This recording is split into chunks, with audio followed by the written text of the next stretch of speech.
we were a busy truck back then because we had a lot of fires, a lot of occupied fires, which are really, they're a lot more intense than a vacant fire or, something like that. You got a lot of people bailing out and sometimes they're trapped and, you got to get to them. The truck, that's their job. Take me through like some of the times where there was somebody in there. Like how much of a different scenario is that? Is the energy different when you get there? Who lets you know if somebody's in there, or do you even know? Like take me through that process of like right when you get there, and then take me into one of like a fire where it was inhabited. This one fire where we lost this little girl, and that one really hurt me a lot because we got to the apartment and my lieutenant, he was a little Irish guy, the bravest guy I've ever met, Lieutenant Maloney. And I would chase him up to the door, the caller, and he would knock on the door with his little crowbar. Fire department, open the door. He'd sound like some cartoon, the Irish brogue. So these people open the doors, and we walk in, and there's the card table sitting there. There are about 8 people playing cards. They're eating.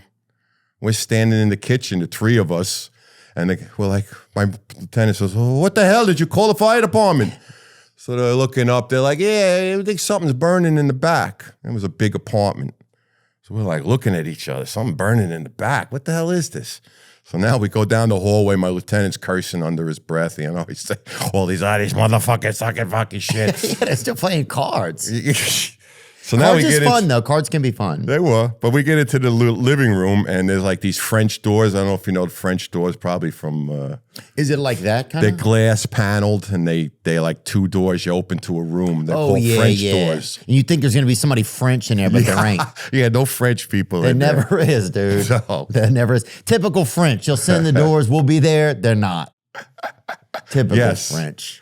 So anyway, I opened the French door and the room is on fire. We're like, holy shit. Close the door.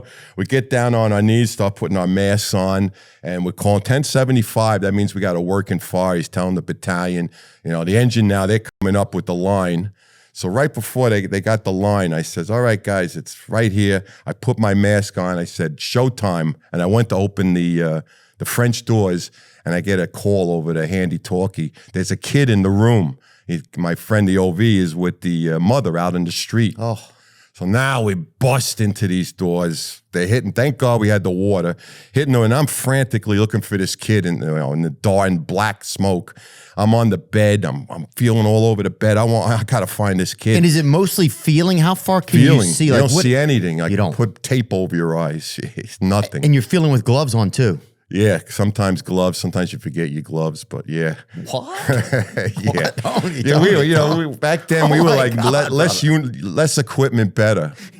You want to get in, you want to get out quick too. No, that sounds like a guy who forgot his equipment. That's always put air in the can. Yeah, put some air in your can, Tony. That's always that guy's excuse, Exactly. But that's a great attitude to take. Like, nah, guys, if there's air in this can, we're gonna have to be here all afternoon. Yeah. We're in and out of this. I could have probably put it out with the can, but anyway, so the engine, I'm in there, I'm going around, and finally I'm going around the wall. I could feel I'm under the bed, feeling around, trying to find this kid. And I get to a window, I break the window out, and I look out the window, and I see my irons man that was with me. He's in the street with the kid, a limp kid, and they taking the kid. They open the battalion car door. They go in there, and they rushed off the Columbia Presbyterian. How'd the kid get out? No, he carried. She was unconscious. Oh, he found her. She didn't make it. She didn't. The kid was dead. Unfortunately, she was burnt. They tried to revive her at the hospital, but it didn't work. So I'm overhauling now, and I see my lieutenant, and I said, I just saw Jeff in the street with the kid. He's like, Anthony, the kid was right there behind the door. And I was like, I was crushed, man. I shut that door. I felt like I killed that kid, So we go to Presbyterian. So before we leave, now the deputy shows up because now we got a 1045, which is a body. And he's like, well, what happened here? And we're in this apartment. The people are still playing cards. So my lieutenant says, well, we came up to the apartment. And I said, I'll tell you what happened. And now the deputy looks at me, I go, you see these motherfuckers over here? I said, they didn't bother to fucking tell us there might be a kid in that back room. And I'm throwing F-bombs at him. And the deputy says, Lieutenant, you better control your man. So the boss puts his arm around my shoulder. He says, come on, Anthony. He called me Anthony. That's Anthony in a brogue. Anthony, let's go down to the street, and we went down to the street, and we picked up my friend Jeff at the hospital. I said, how'd they make out with the kid? He said they were trying to revive her. They were bringing her to the burn center. Oh. So that was the last we heard of her. But there's no way you could have known that, right? Because you go in and the kid was hiding behind the door. Who would think? You'd think somebody would tell us there could be a kid back there. Oh, it's heartbreaking. Oh, man. Do you ever find out why they wouldn't let you know what was going on there? I guess there was like an SRO bid or something. They were renting out that little back room to this woman and her child, So it was pretty bad. And I had a few of those. I mean, right after I was getting over with that one, I got another one where we showed up without our masks on because it was the middle of the day. Yeah, no, I get it. There was nothing showing. We get out, and the guy says, they're working on the oil burner all day. And we had a lot of oil burners, they would smoke up. So we're like, 1020 says on the box, which means all the other companies, take your time, don't blow the red lights and shit. So now we're heading up to the stairs to the caller's apartment. It's, forcible entry team, me, Lieutenant Clipper, and this guy, Jimmy Lynch. And we get to the door, and the woman opens the door, and we go in the apartment, and it's like a slight smoke condition in there, but slight. So we're like, what do we have here? So my boss says, he was a smart fireman. He was from Rescue 2. He said, I think we got something above us. Usually it's below us, But this, I guess, because the smoke was so light. So now we get up. We don't have no masks or nothing. We get to I see smoke coming out of the doorway, the locked door in the hallway.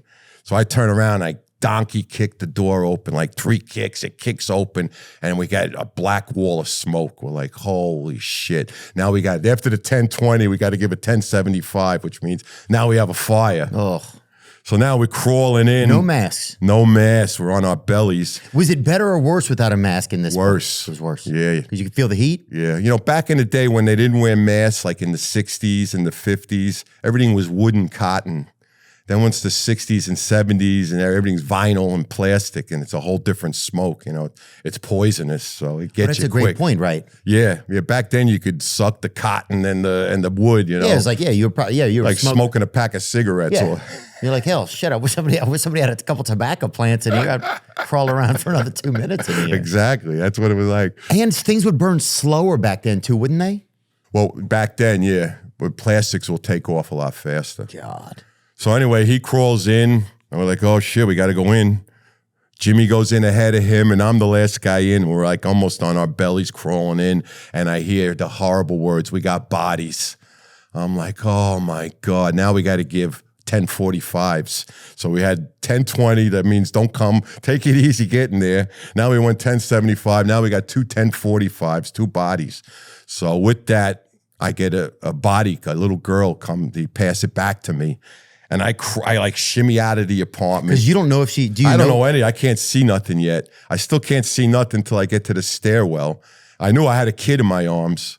I see it's a little girl, the face is all darkened. So now I'm like, oh shit, I'm going to run her down to the EMS is going to take her in the street. And I go running down to the street and there's nobody there.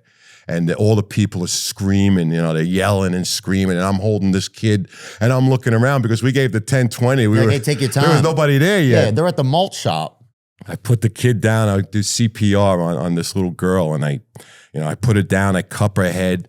And I pretty much, all I knew was like a 15 and 2. You get 2 breaths into her and then you give her 15. And this went on for like 10 minutes before I got relieved. And the sound that she was making when the air would come out, they call it machine gun breath because it's like, and the smell, because I had the smell of the burnt lips.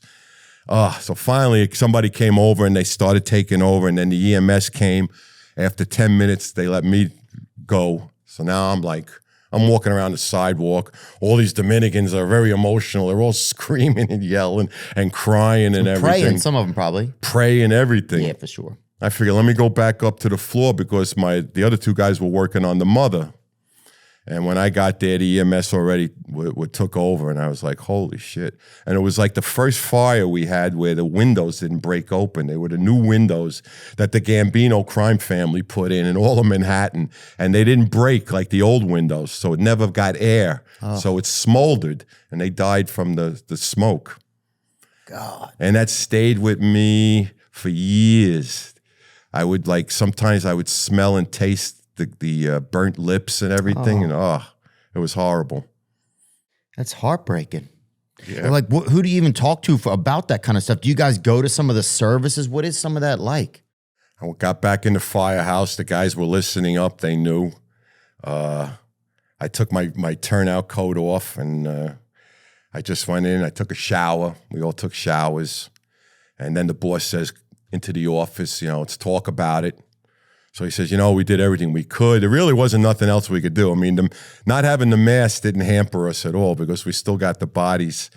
And so then I went home. My wife heard about it already on the news. And so when I got home, they all greeted me. And that was pretty much, all I got was some nice hugs and some tears at home. Yeah. Yeah.